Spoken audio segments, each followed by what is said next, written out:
Hello there. A couple months ago, called They Want Their Dance Back. Knee slapper. Hello, everyone. Welcome to the 6th episode, of Baking Out of Dylan Hollis's book, Baking Yesteryear. I am super excited for this episode. It is hot cross buns. Never had them. Heard the song like a million times. So, we're going to really see how they runs today. But, enough chit-chat. Let's get started. Okay. So, as you can see, we have a saucepan on the stove, as the book says. So, in a saucepan, combine the butter, brown sugar, milk, raisins on a low heat, and stir occasionally until the butter has melted and the sugar has dissolved. Then we're going to take it off of the stove and let it chill to lukewarm or below 100 degrees.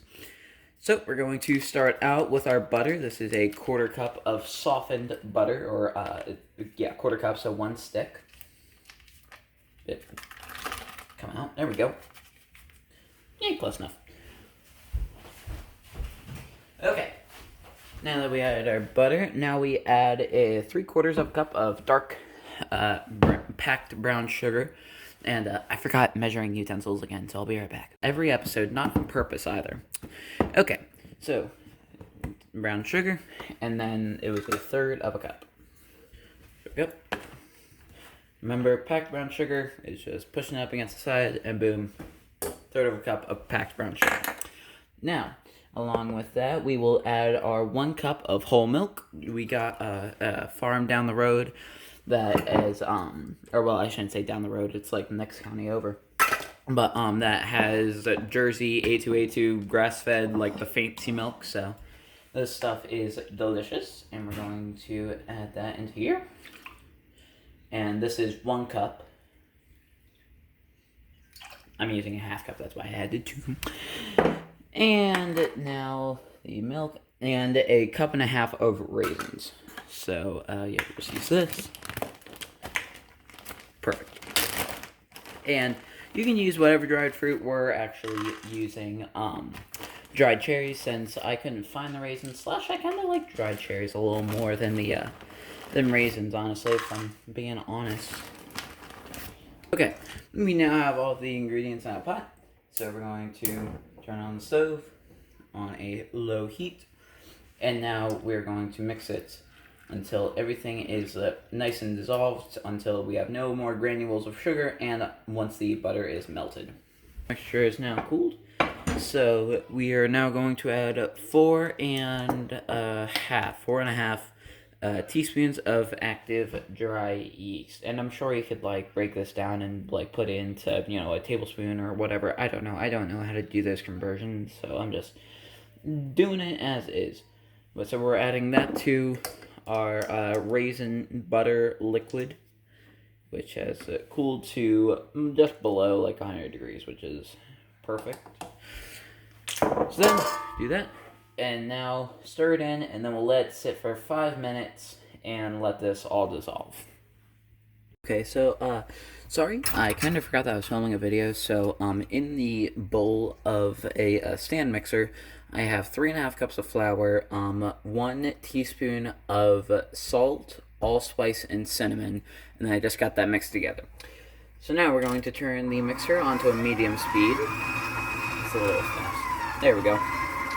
And now we're going to take our wet mixture, the yeast and the dried fruit and all that, and we're going to slowly integrate it. Okay, that's kind of combined. And pro tip, so with the dough hook, it doesn't go all the way to the side, so make sure you scrape it in. And once you scrape it in, just, let it run for a little bit. But I have already done that, so we don't have to do that. Now, we take our 3 large eggs, and one at a time, crack them into the bowl, like so. Show the side, and then mix it. Now, once that egg is mixed in, we're going to add the other 2, and then let this mix for 10 minutes. Okay, so the dough has mixed for 10 minutes, rested for 15 minutes, and then just got remixed for another 5 minutes. So it says that the dough should be super sticky and impossibly wet, and I'm getting the exact opposite. It's peeling away from the bowl, super easy. It's tearing off really easy. It doesn't even stick to my hand. But so I think what may have happened is I may have added an extra half cup of flour because I was using a half cup, as I said in the beginning, and because I couldn't find the actual cup. So that might be the problem. I don't know. I'm not sure if that will actually be a problem, but yeah, I'll let you know if anything goes wrong. But so now we're going to take this and we're going to put it onto an unfloured surface like this one, and then we're going to knead it for how long? At this stage, you're just gonna knead it. It just says to begin kneading. Oh, there we go. Kneading for 10 minutes, and then we will collect the dough into large pieces, put it into a grease bowl, and let it cover it and let it rise for 1.5 to 2 hours. So, yep, that's what I'm going to do now. I'll set up the tripod and get a little time lapse of that.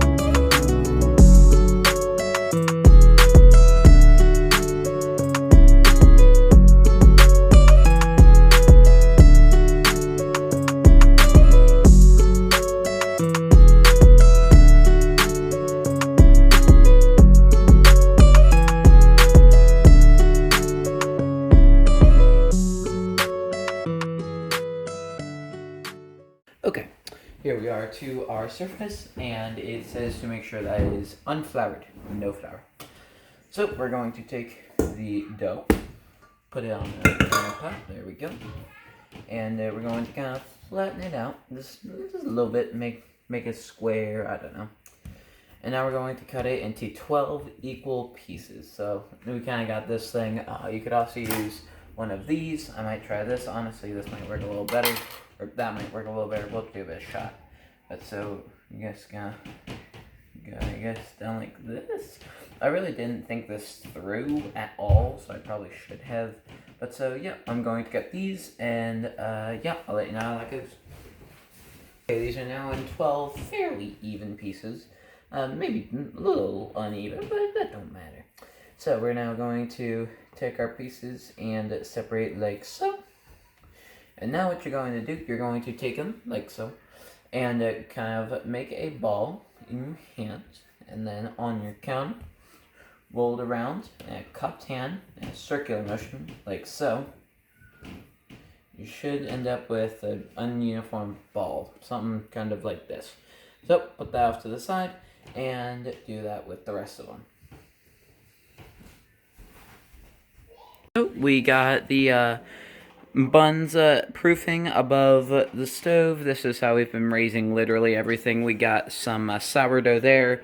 We got some sort of mom concoction over here. So, yep, these are going to rise, and then we're going to make the crosses, and then they're going to bake. So it's the next day.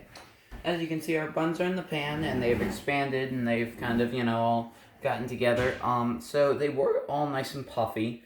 And then we were like, hey, let's just let them proof overnight. It can't get worse, can it? Or, it can't get, it can't get worse. No, it got worse. I don't know. I still have faith that's going to work. This is, like, the crustiest one right here. But the rest of them are still, like, very, like, soft and fluffy. So, I still have faith. I think we can do this. But, so, I'm going to preheat the oven to 375. Okay, and while that's preheating, we are going to make the batter for the crosses on the top. Okay, now, if adding crosses, which we are, mix together a half cup of all-purpose flour and 5 tablespoons of water to form a paste. So, let's get started on that. So, I got the small KitchenAid bowl here, and we are going to do a half cup of flour. And then 5 tablespoons of water. That goes in there. And now over to the KitchenAid mixer we go.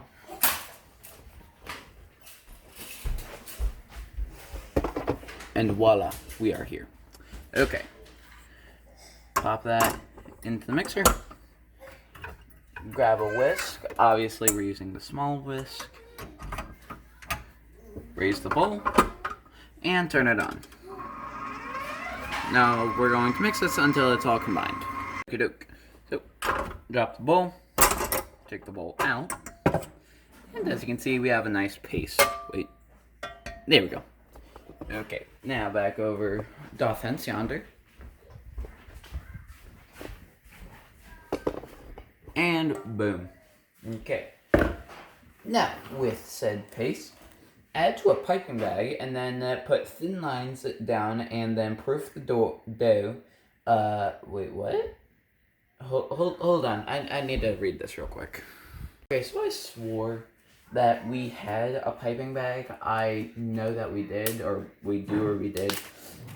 But so if you don't have a piping bag, or you can't find your piping bag, you're A-okay just doing the classic, just Ziploc, and cut off the corner. Come on. Pain in the butt.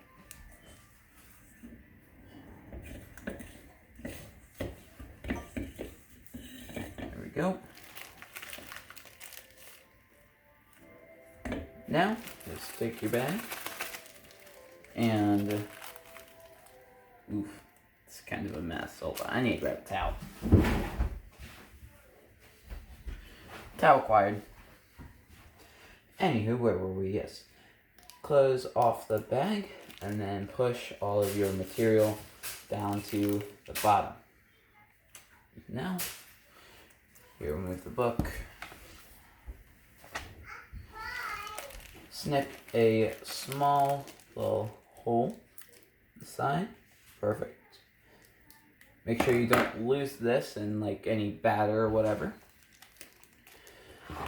Now we're just going to take it and put a little cross on. This will give us the cross of our hot crust buns. So, while the buns are baking, in a medium saucepan, we're going to take 3 tablespoons of sugar. So, I got my little cup thing here, close enough. That goes in, along with 3 tablespoons of water. But I can't find this thing to do. Okay, hold on. So now we're going to put that in. Actually, I'm going to add a little more. No. A shorter tablespoon. Okay. Close this up. Now, turn on the heat. There we go. And now we're going to stir this occasionally and try to get this sugar melted and pretty much make hummingbird water, pretty much. It's just water with dissolved sugar. Okay, the sugar water, or the sugar in the water, granted, it has melted and now it's to a light simmer, so just going to turn this off. Now this is going to sit until the buns are done. Pulled them out of the oven. They don't look terrible, but so we think since we proofed them overnight, they kind of fermented and basically turned into sourdough. But still delicious. Oh, still quite delicious. Mom approves. I'm on the fence about it. It's not terrible though. But so yeah, this was Hot Cross Buns, episode 6. Thank you all for watching, and I'm sorry I haven't posted in the past couple of weeks. We were out to Nebraska for Thanksgiving, and then we were kind of busy, so I just now got around to it. But so yeah, everyone enjoy, and goodbye.